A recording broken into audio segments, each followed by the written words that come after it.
and let us all do we can to build a better future. So Gina Carano used to be part of the Star Wars series, Star Wars The Mandalorian. Now, she was let go because, let's face it, Disney just likes to listen to anyone in the cancel culture. And because Gina Carano made some statements on Twitter that weren't so popular, Disney decided to, well, axe her, which is, I think, very stupid. I liked her character a lot. She contributed much to the story. And if we look at Disney as a whole, and Disney Marvel, Disney Star Wars, both intellectual properties are heading to they're not heading to, they are in the shitter. They're in the sewer already. And the stocks are going down. People aren't watching the Marvel or Star Wars entertainment or anything involved with Lucasfilm. And the reason is very simple. You have corporate bigwigs and writers who don't care about the fandom, who don't care about the stories, and try and reimagine it into something else. And for a long time, Kathleen Kennedy was getting away with this. There are other channels that have done a phenomenal breakdown in regards to Kathleen Kennedy, her influence at Disney, and overall what she did to direct us into this pathway where we're seeing a decline and lack of enthusiasm for Marvel and Star Wars entertainment. You had two intellectual properties that literally crap gold. How did you just make them crap? That's incredible. So Gina Carano decided to tweet out and call her out, Kathleen Kennedy, because South Park did a funny show, very funny show, that blames Kathleen Kennedy for why Disney movies all suck now. And just so you know, before she got in her position of power, she actually used to work under George Lucas and Steven Spielberg. And there's an infamous video out there, audio recording, where Spielberg is talking about meeting up with Kathleen Kennedy and how, they first met and how she was very bad at taking notes, because whenever they're having a meeting about sharing ideas, she put down her pen and paper and said, like, well, how about he doesn't get the girl and gets the dog instead?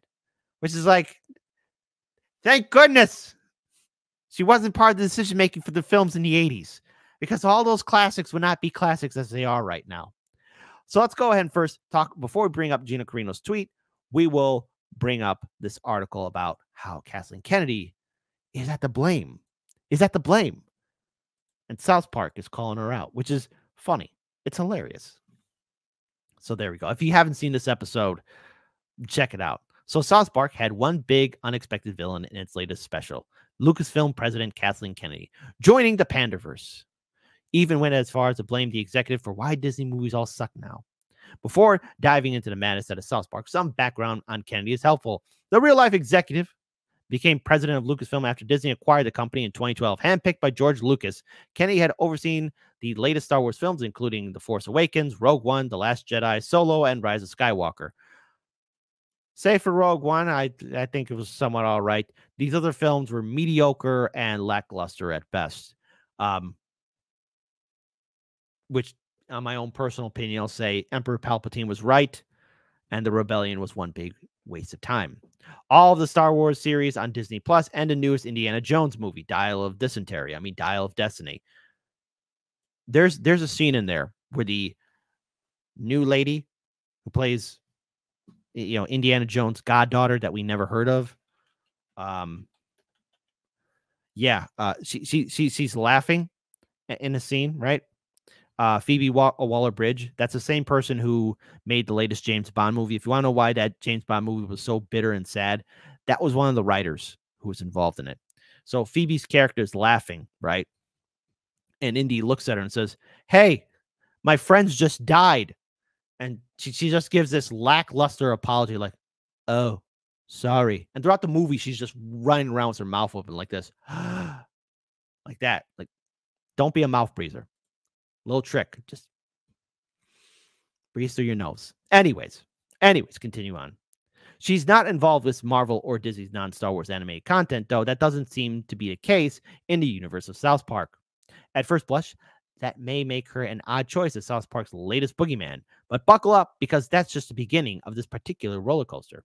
Paramount Plus joining the Pandaverse starts with Cartman waking up with a nightmare in which he and all his friends have been replaced by queer adult women of color as Bob Iger's stock falls. He begs his mom to check under his bed to make sure no Disney executives are under there. No, you really don't want to make sure no Disney executives are under there, because, Hollywood is filled with scumbag people, namely Lucasfilm head Kathleen Kennedy.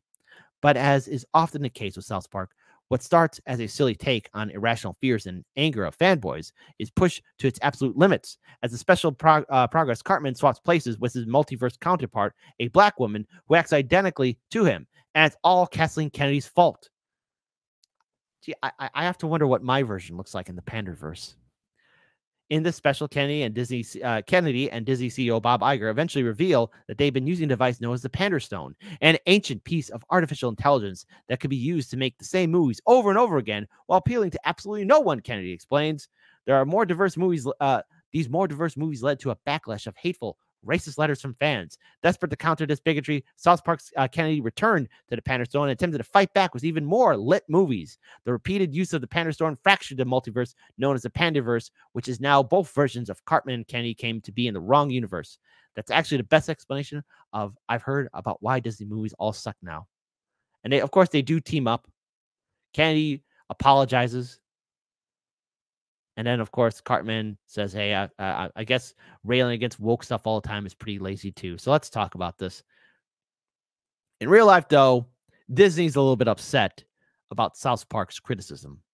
And Gina Carano writes, this is the part where Kathleen Kennedy demands any YouTubers get censored off of YouTube for sharing and laughing at this hilarious episode. She'll have YouTube disable the thumbs down option, which actually did happen.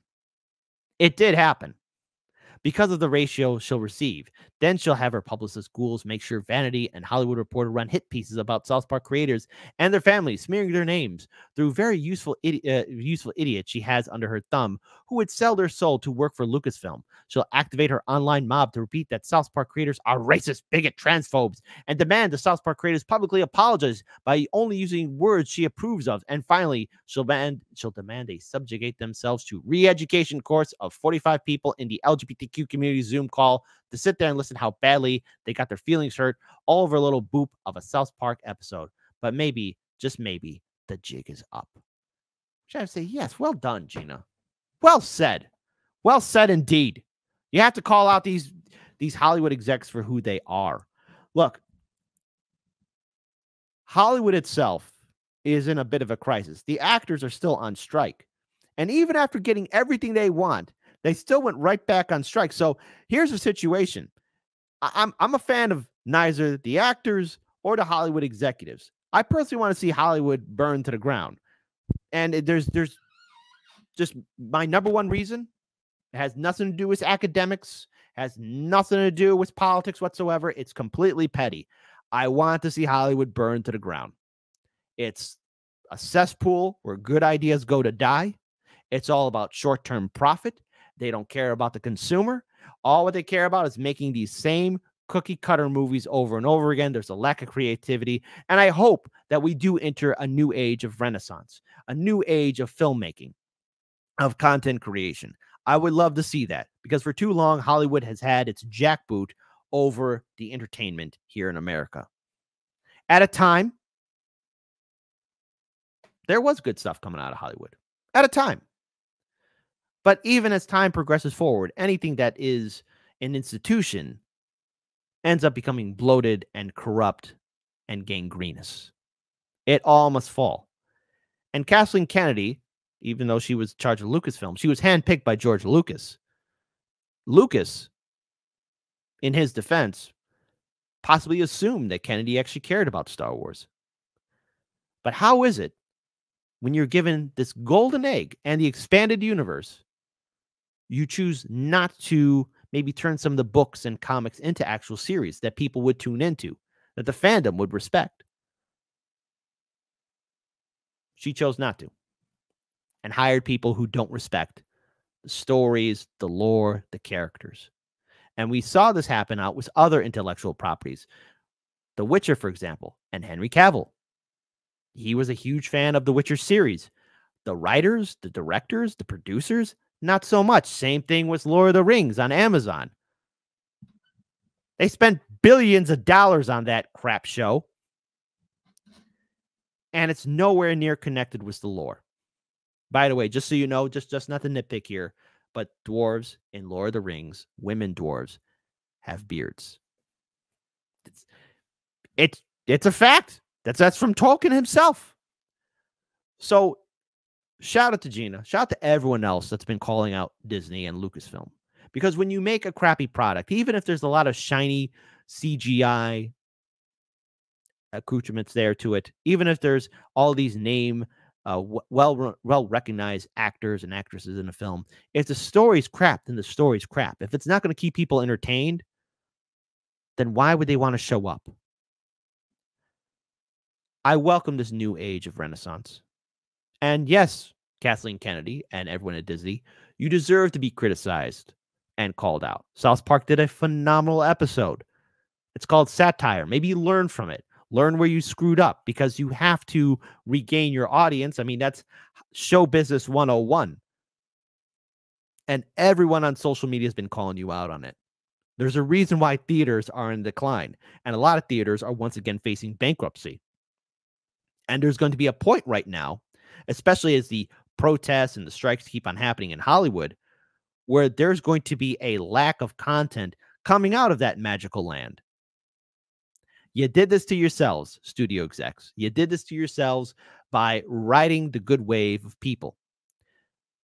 But the whole thing about telling a movie, doing a TV show, an online streaming service, is telling a good story. It's what keeps people happy. You know, the world is bleak enough as it is.